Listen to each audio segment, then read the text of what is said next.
In the vibrant tapestry of South African television history, one name stands out as a trailblazer: Mnet, the electronic media network. Let's embark on a journey through time to uncover the compelling story of how Mnet emerged as a trailblazer in South African television, overcoming challenges, pioneering new frontiers, and leaving an indelible mark on the entertainment landscape. The idea of a pay-TV network in South Africa came to life in the mid-1980s, when Nasionale Pers, Naspers, headed by executive Koos Becker, started to promote the idea to the country's other three largest media corporations: Times Media Ltd, now Avusa/BDFM, Argus, now the Independent Group, and Perscore, which is now defunct. The newspapers and magazines published by Naspers had lost a lot of advertising revenue to the SABC after the arrival of television, and for this reason, according to some sources, the National Party government wanted Naspers to run its own television network. Initially, the plan was for Mnet to be jointly owned by the four media corporations, with the Natal Witness also having a small share in the station. However, as time went on, the project became that of Naspers only. Mnet started with 50,000 rands after securing a pay-TV license in April 1985. In October 1986, they started broadcasting for 12 hours a day, to about 500 households who had bought decoders. Their aim at that stage was to sell 9,000 decoders per month. The service used the Oak Orion scrambling system, and the decoders were manufactured in South Africa by the local affiliate of Matsushita Electric. While its start was catastrophic, it lost 3.5 million rands per month just 6 months after it started. The Randburg-based pay-TV operator started to break even on a monthly basis just 2 years later, and since then, has never looked back. Although it was subscription-based, the Broadcasting Authority granted them a 1-hour time slot each day, in which the channel could broadcast unencrypted, free-to-air content, in order to promote itself and attract potential subscribers.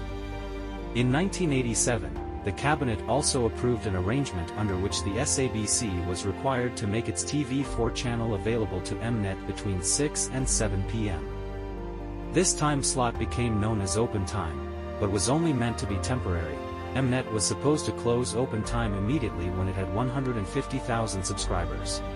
At the end of its first year, they recorded a loss of 37 million rands. However, it pushed forward, and eventually, the public started taking notice. After 2 years, the loss was turned into a 20 million rands profit. In 1988, the channel launched Carte Blanche, a multi-award-winning actuality program hosted by Derek Watts and Ruda Landman. In only a few years, Carte Blanche became famous for its investigative journalism. In the process, the show also uncovered many of South Africa's most famous scandals of human rights abuse, corruption, and consumer affairs. When you think of the beginning of Carte Blanche, you must always remember that it was a completely different time. We were the first alternative to the SABC. So, August 1988, and Bill Forer phones, and he says, starting a show, an hour on a Sunday night. Do you want to present? Carte Blanche was producer Bill Forer's brainchild. He wants Derek to co-host the new show with Ruda. 40-year-old Derek, known as the affable top sport presenter, is a surprising choice. Enjoy the program. Good evening and welcome to our first edition of Carte Blanche. That's the name that was chosen in our name-finding competition. Ruda. I did not know Derek. I had never met him. And he came from a completely different background. I came from news and actuality. He came from sport. And I think what made the partnership so strong is exactly the fact that we were different. This is a completely different Carte Blanche. We are going to put on a different guise today. And isn't it just? Yeah, and then work with the middle bit. 1989 saw the launch of Mnet Supersport, which went on to become South Africa's, and Sub-Saharan Africa's, first dedicated sports channel, which spawned into sport-specific channels from 2003 onward. 1990 was the first year that they made a profit and also the year that saw a few major changes for the channel. 1990 marked a significant era of expansion for Mnet, highlighted by the groundbreaking launch of KTV, a pioneering venture as South Africa's first dedicated kids entertainment slot. This innovative addition not only demonstrated Mnet's commitment to diversifying its programming but also set a new standard in the South African television landscape.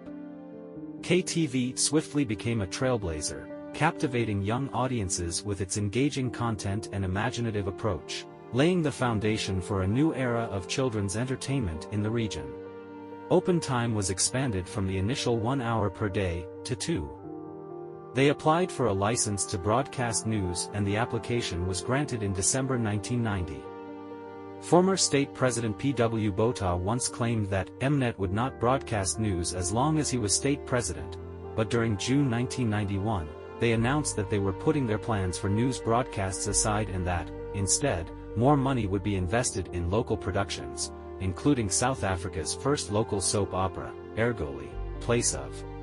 Ergoli, Place of Gold was a bilingual, English and Afrikaans, South African soap opera which first aired on Mnet on April 6, 1992. South African television's first daily soap opera, on December 3, 1999, Ergoli became the first South African television program in any genre to reach 2,000 episodes. As of August 3, 2007, 4,000 episodes had aired. Ergoli, Place of Gold aired its final episode on March 31, 2010, after 18 years of acting from South African and international actors. The series was set in Johannesburg. The city of Johannesburg is also known by its isiZulu name, Ergoli, which means, the place of gold. Ergoli was created by Frans Marx. The show is known in Afrikaans as Ergoli, Plek van Goud. Ergoli was aimed at women of all nationalities between the ages of 25 and 45, with middle or upper incomes. The series aired Monday to Friday at 1800 hours. However, on from April 2009, Mnet moved Ergoli to the 1830 time slot. The series had a large following, and Ergoli Spectaculars were held countrywide each year for fans of the series to meet the cast. These spectaculars offered publicity for the series but also raised money for charity, which started in May 1992 and ended in April 2010. Mnet Supersport changed its name in 1994 to Supersport only, to create a more recognizable brand. During that year it broadcast live coverage of South Africa's Test cricket series in Australia for the first time. At the same time, Hugh Bladen and Nas Botha, two of the channel's most colorful rugby commentators, joined Supersport. By that time, its sports coverage became very impressive, including the US Masters, the FA Cup Finals, the Indy 500, the US PGA Championship, Wimbledon, the Tour de France, MotoGP, and an ever-expanding rugby package. In 1995, Supersport started broadcasting 24 hours per day on Mnet's Spare Channel, the community service network, which paved the way for a 24-hour multi-channel sports network. When rugby became a full professional sport in 1995, most of the broadcasting rights in the Southern Hemisphere were sold to Rupert Murdoch's News Corporation. In response, they started negotiating with News Corp in August 1995, and in February the following year, Supersport was granted sole broadcasting rights to both the Super 12 and Tri Nations rugby tournaments. It was a major breakthrough for the channel as well as Supersport, which had by then expanded to sports and league-specific TV channels on DSTV and GOTV, multi-choice satellite TV services. As we fast forward to the present day, Mnet stands as a testament to adaptability and resilience. It continues to be a leading force in South African television, offering a diverse range of channels and quality content that resonates with a wide audience. Mnet's journey through time is a testament to vision, determination, and evolution. From overcoming financial challenges to revolutionizing programming, Mnet's story is a captivating chapter in the annals of television history.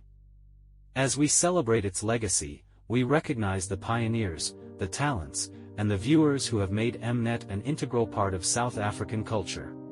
Here's to the next chapter in Mnet's ever-evolving narrative.